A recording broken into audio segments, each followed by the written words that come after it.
Forget gurus. Forget anyone claiming to be an online business expert without going through the challenges of entrepreneurship themselves. The Real Money, Real Business podcast is here to prove the best insights in online business comes from your fellow online business builders. We dig into stories of entrepreneurs selling their business on the Empire Flippers marketplace so that you can learn how they made their business profitable, how they overcame obstacles, and what lessons they learned in their online journey. If you want to take your business and your knowledge to the next level, you've come to the right podcast. Let's get started.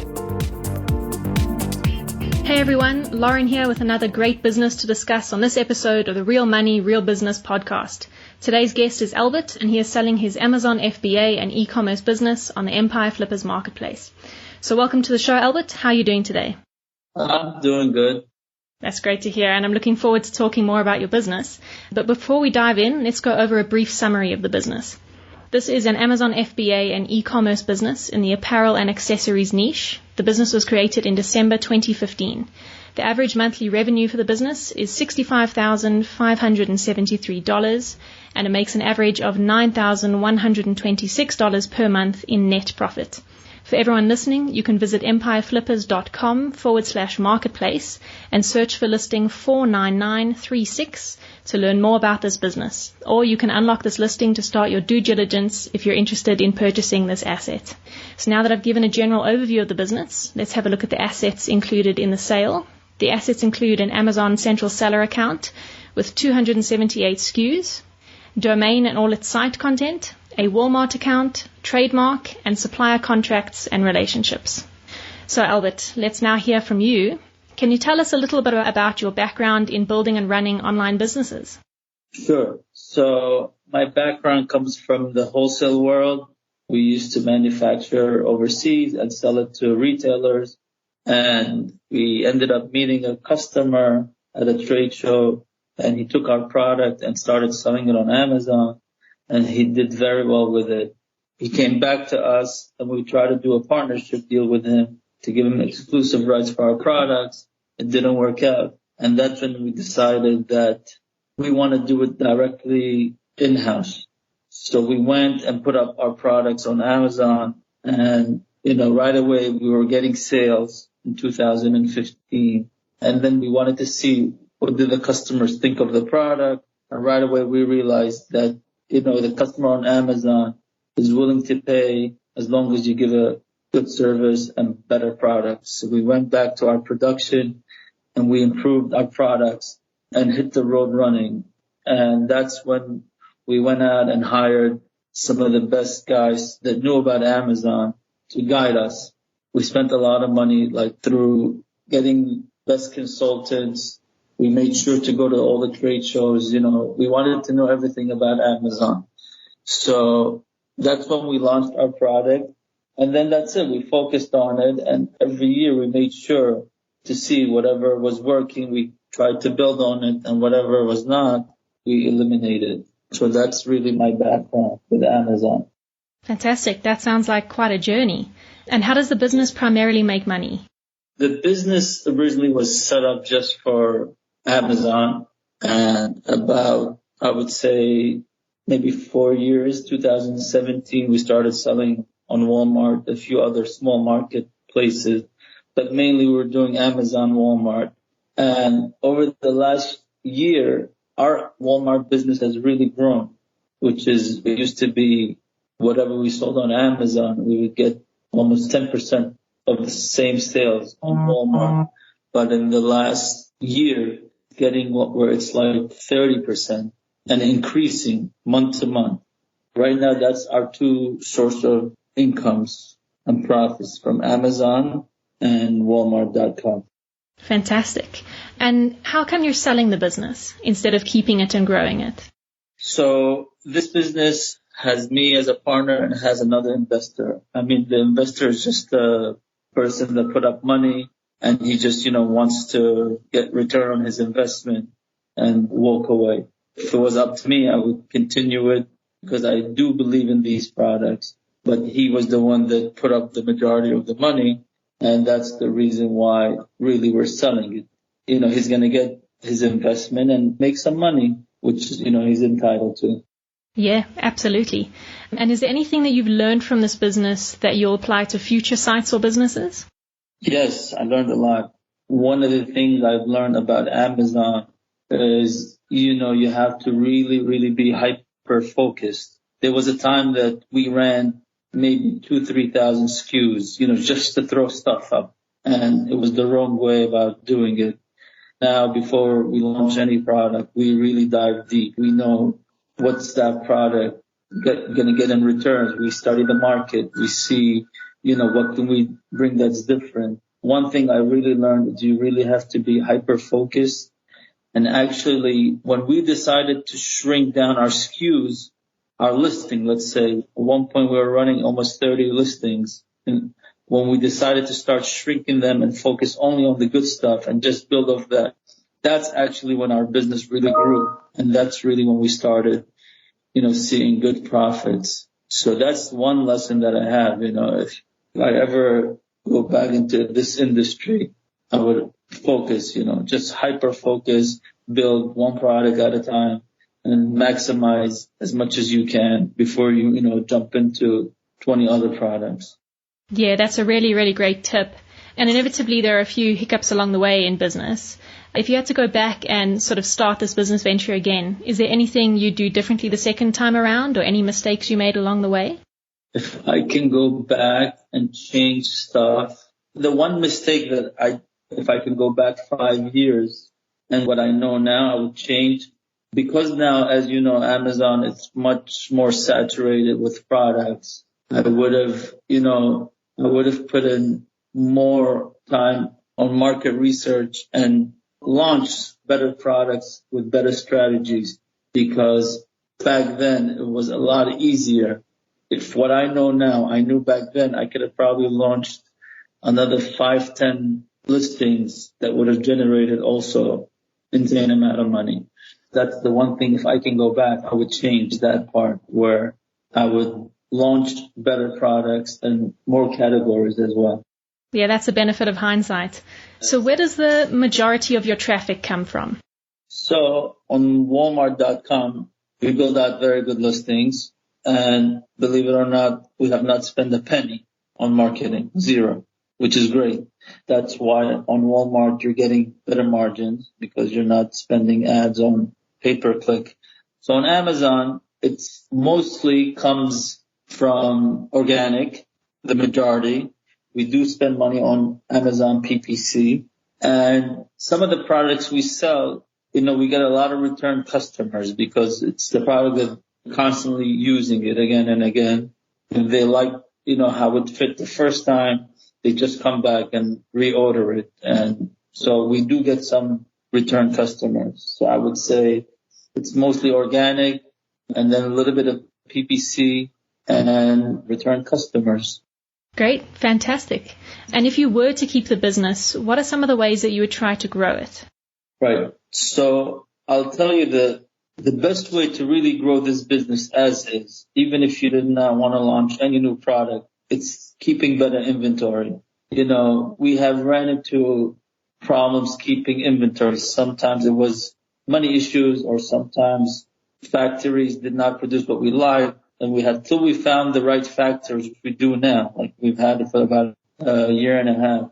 I would say just keeping better inventory. I know if the inventory is brought in at the right time, right before the peak of the season, this business alone on just those listings would double, if not triple in sales. That's one thing I know, it's a fact. Our inventory was not kept correct, and someone else with maybe better softwares or predict better than we did, I think they could scale this business just by using the same listings without even adding new, just getting better inventory and really having it here at the right time. So I can give you an example, like, some of our product, they start selling around January, and then it goes where the best time, it's the highest, I would say, let's say in May. So if someone had that inventory in Amazon's FBA by November, it's going to be very easy to maximize. What ends up happening if you bring it in March, now the sales are, ramping, and sometimes it's harder to rank organically. later in the season. So just that one trick could completely change your entire year, by bringing it at the right time, having the right amount of inventory in Amazon. That one tip alone would double, if not triple, the business and revenue. And I know that's a guarantee. Yeah, wow, that's quite a powerful point. Yes. And on the subject of inventory, can you describe to us the process of getting the inventory to Amazon and to the customers? Yes. So we have two ways that we were doing it, and it's gone back and forth. So one way, we still have our wholesale business. We own our own warehousing that we sell different products. So the product comes from China. It goes into our warehouse, and from our warehouse, it's already packed for Amazon, one SKU, one size per box, and we put it right back on a pallet and we ship it right to FBA. So we did this with our own warehouse because we're located on the east in New York and New Jersey. And we also sometimes bring it into a West Coast warehouse where it's a 3PL warehouse, and it's the same process. It comes in, goes right back out. Sometimes we'll get a container or a shipment. They'll ship one half of it right away. The second, they'll ship it like a month later. So this way there's not any storage fees. And some of the merchandise also that we keep a little bit in our warehouse to fulfill all the Walmart orders. Great. Well, it sounds like you've got a pretty good system set up there. Yes. It became like really automated because, just repeating the same SKUs, bringing them in, bringing them out. So, and right now I would give an advice to the next person that buys this business, hopefully. If they really want to automate it, they can even send it to to Walmart's fulfillment. We have not done it. We were in the process of starting to do it, where basically it's similar to FBA. They take care of all the shipping, all the returns. So this way, really, someone could sit on the beach and really run this business. All they need is a third-party warehouse just to be the middleman, which we can provide them. That's an idea that'll appeal to a lot of our buyers. Albert, can you describe the amount and type of work that you do on this business on a daily basis?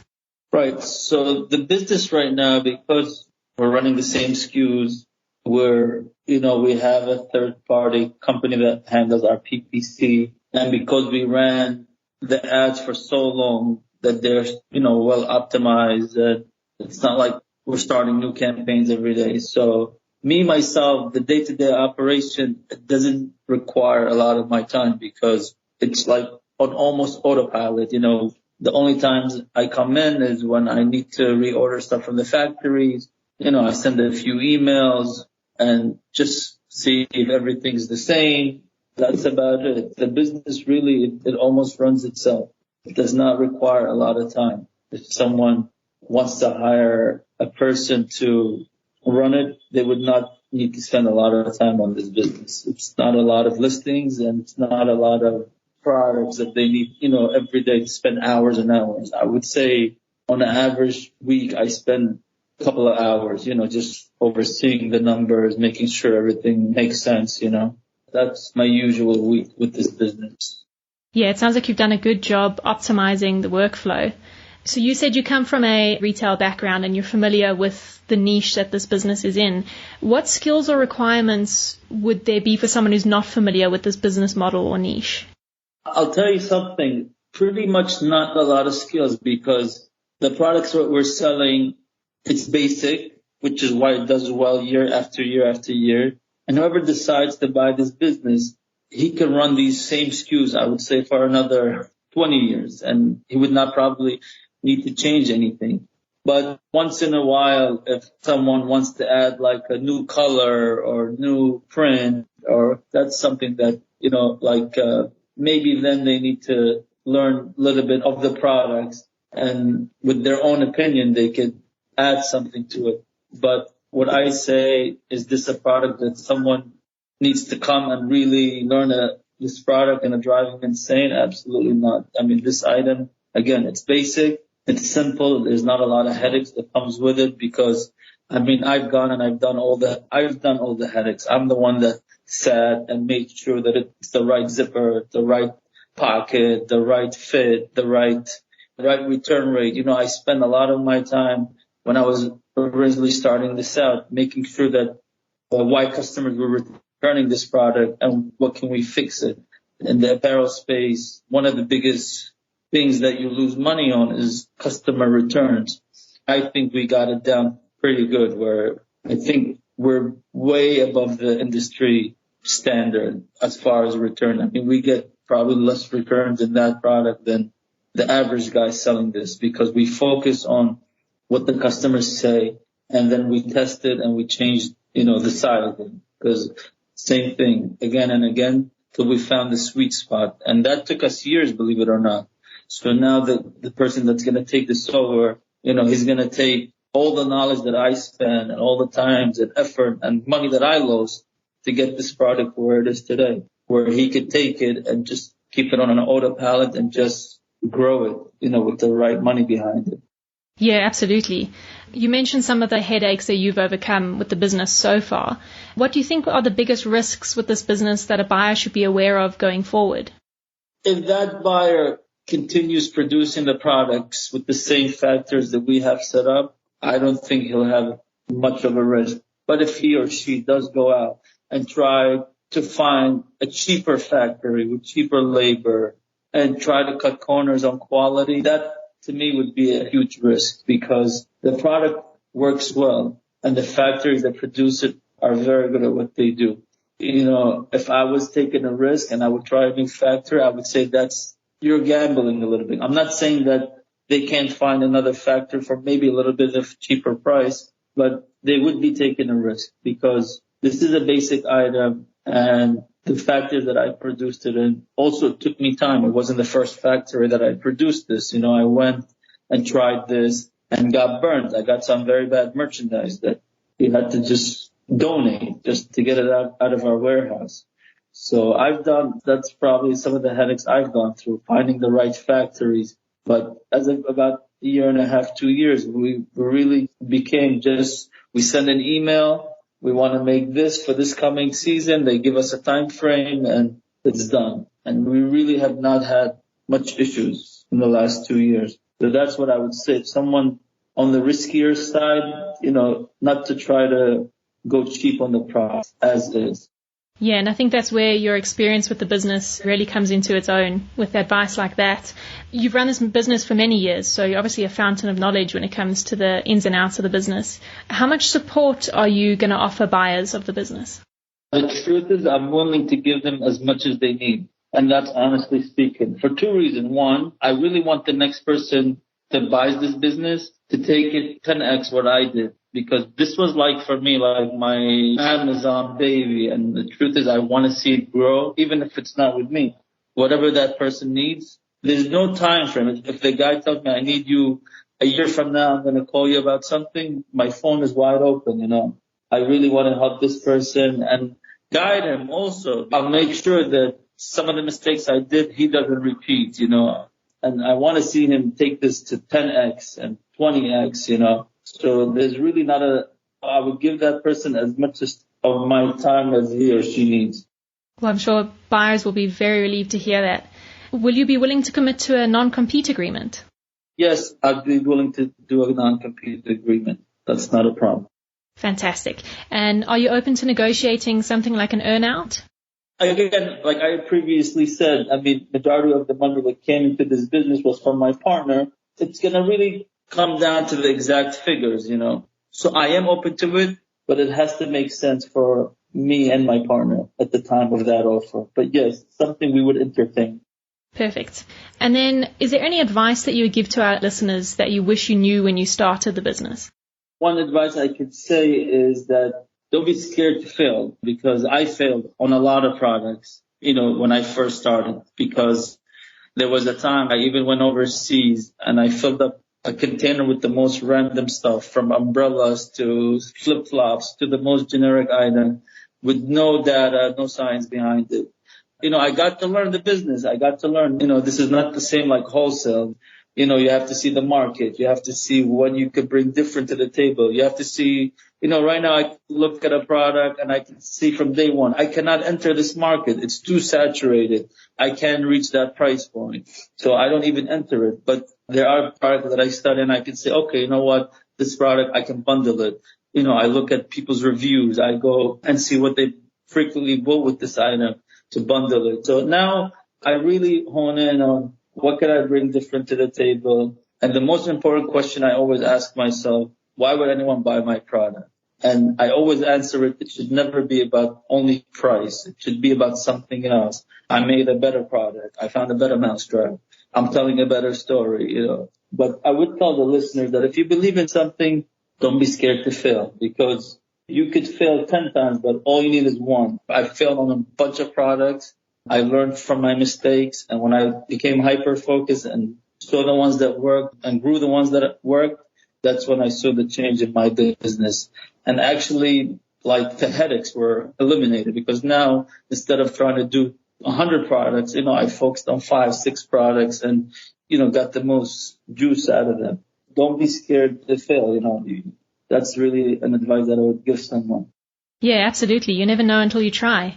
So the final question of the interview, and probably the most important question, if you had to put yourself into the shoes of a buyer, why do you think this is a business worth buying?